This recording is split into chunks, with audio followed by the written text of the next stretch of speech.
জননীর দ্বারে আজি ওই শুনো গো শঙ্খ বাজে, জননীর দ্বারে আজি ওই থেকো না ওরে ভাই মগন মিত কাজে, জননীর দ্বারে আজি ওই শুনো গো শঙ্খ বাজে, জননীর দ্বারে আজি ওই অর্ঘ ভরিয়ানি ধরো গো পূজার থালি, অর্ঘ ভরিয়া আনি ধরো গো পূজার থালি, রতন প্রদীপ খানি যতনে আনো গো জালি, ভরিল এ দুই পানি বহিয়ান ফুল ডালি, মারাও বানবাণী রটাও ভুবন মাঝি, মারাও বানবাণী রটাও ভুবন মাঝি, জননীর দ্বারে আজি ওই শুনো গো শঙ্খ বাজে, জননীর দ্বারে আজি ওই আজি প্রসন্ন পবনে নবীন জীবন ছুটেছে, আজি প্রফুল্ল কুসুমে নব সুগন্ধ উঠিছে, আজি উজ্জ্বল ভালে তোলো উন্নত মাথা, নব সঙ্গীত তালে গাও গম্ভীর গাথা, পরমাল্য কপালে নব পল্লব গাথা, পরমাল্য কপালে নব পল্লব গাথা, শুভ সুন্দর কালে সাজো সাজো নব সাজে,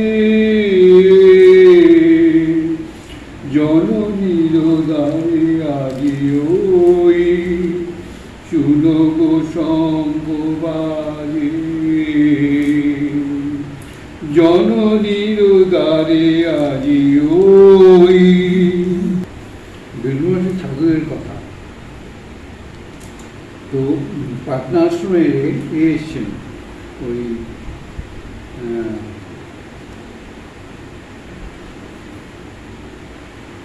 রঙ্গনাথনজি এসছেন পাটনা আশ্রমেতে বিশ্ববিদ্যালয়ের বক্তৃতা দেবেন। রঙ্গনাথনজিকে একজন প্রণাম করতে এসছেন। তো রঙ্গনাথনজি বললেন কি আত্মসম্মান বজায় রেখে আপনি প্রণাম করুন। প্রচুর পড়াশোনা ছিল তার, মানে রঙ্গনাথনজি কঠিন দার্শনিক তত্ত্ব, এমনকি আধুনিক বিজ্ঞানের লেটেস্ট থিওরি নিয়েও অনর্গল বলে যেতে পারতেন তিনি। অথচ বন্ধুর মতো কথা বলতেন, ব্যবহার করতেন, বলতেন জীবনটা একটা শিল্প, সুন্দরভাবে বেঁচে থাকা, নিজে আনন্দে থাকা ও অন্যকে আনন্দ দেওয়া একটা মহৎ উদ্দেশ্য নিয়ে জীবন কাটানো। মুম্বাইয়ের এক বিখ্যাত ম্যানেজমেন্ট কনসালট্যান্ট, ঘোর নাস্তিক, মুখের উপর দুমদাম কথা বলেন। তিনিও মহারাজকে দেখে মুগ্ধ, শেষে দীক্ষাও নিলেন। দীক্ষার পর দুদিন পর মহারাজকে প্রণাম করতে এসেছেন। বললেন, আমি খুবই গর্বিত এই কারণে যে একজন জগৎবিখ্যাত সন্ন্যাসী আমার গুরু। সঙ্গে সঙ্গে মহারাজের উত্তর, আমিও খুব গর্বিত এই কারণে যে এক বিখ্যাত ম্যানেজমেন্ট কনসালট্যান্ট আমার শিষ্য। আরেক ভদ্রলোক স্ত্রীর বিরুদ্ধে নানান অভিযোগ। মহারাজ তার কাঁধে হাত রেখে বললেন, কিন্তু তার ত্যাগটা দেখুন, ভোর থেকে উঠে কাজ শুরু করে, ঘর সামলানো, রান্না করা, হিসেব রাখা, ছেলে মেয়েদের সময় মতো স্কুলে পাঠানো, অতিথি এলে চা করে দেওয়া, বাজার করা, সারাদিন কত কাজ, রবিবারেও ছুটি নেই। এত কাজের চাপে মাঝে মধ্যে মাথা গরম হওয়াটা স্বাভাবিক, মানিয়ে নিন। এক কাজ করুন, যখন ঝগড়া হবে পুরো ফ্যামিলি নিয়ে কোথাও বেড়াতে চলে যান, 2-3 দিনের জন্য সব ঠিক হয়ে যাবে। অবাক হয়ে দেখেছি তিনি যে কোনো লোকের সঙ্গে যে কোনো বিষয় নিয়ে আলোচনা করতে পারতেন। রহস্যটা কি? মহারাজ বলেছেন, প্রথমে মন দিয়ে তাদের কথা শোনো, পরে নিজের সাধারণ বুদ্ধি অর্থাৎ কমন সেন্স প্রয়োগ করো। আরেকবার বলেছেন, মানুষ জানে না তার ভেতরে কি অসীম শক্তি লুকিয়ে আছে। জগতের কল্যাণের জন্য নিজের এই শক্তি প্রয়োগ করার চেষ্টা করলে ধীরে ধীরে জেগে ওঠে এই শক্তি। মানুষের অসাধ্য বলে কিছু থাকে না। বর্তমানে আমি যে বিষয়টি নিয়ে কাজ করছি, ভারতীয় ম্যানেজমেন্ট, তার প্রতিকৃত ছিলেন পূজনীয় রঙ্গনাথানন্দজি মহারাজ। মূল্যবোধ নিয়ে বর্তমানে IIMA যে কাজ করছে, যার মূল্য অনুপ্রেরণায় ছিলেন স্বামী যুক্তানন্দজি মহারাজ। এমনকি যুক্তানন্দজি মহারাজ হচ্ছেন স্বামী আত্মানন্দের ভাই, মেজ ভাই। এমনকি নলেজ সিস্টেম অফ ইন্ডিয়া বিষয়ে IIT কাজ, এসবের প্রতিকৃত রঙ্গনাথানন্দজি মহারাজ। প্রফেশনাল কর্পোরেট জগতে তিনি অনেক আগেই তুলে ধরেছিলেন এর গুরুত্বের কথা প্রসঙ্গে বলেছেন, সমাজের পরিবর্তন হতেই থাকবে, নতুন নতুন টেকনোলজি আসবে, জ্ঞানের পরিধি বেড়ে যাবে অনেক, রাজনীতি, অর্থনীতি, সমাজনীতি বদলে যাবে, কিন্তু মানবতা বোধকে টিকিয়ে রাখতে হবে।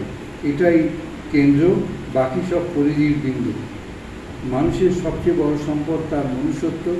থিওরি নয়, টেকনোলজি নয়, ম্যানেজমেন্ট নয়, পুজোর আগে প্রাণ প্রতিষ্ঠা করতে হয়।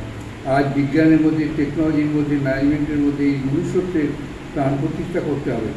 বলেছিলেন, একটা মহৎ উদ্দেশ্য রাখো নিজের মধ্যে, কর্মপন্থা নিজেই ঠিক হয়ে যাবে।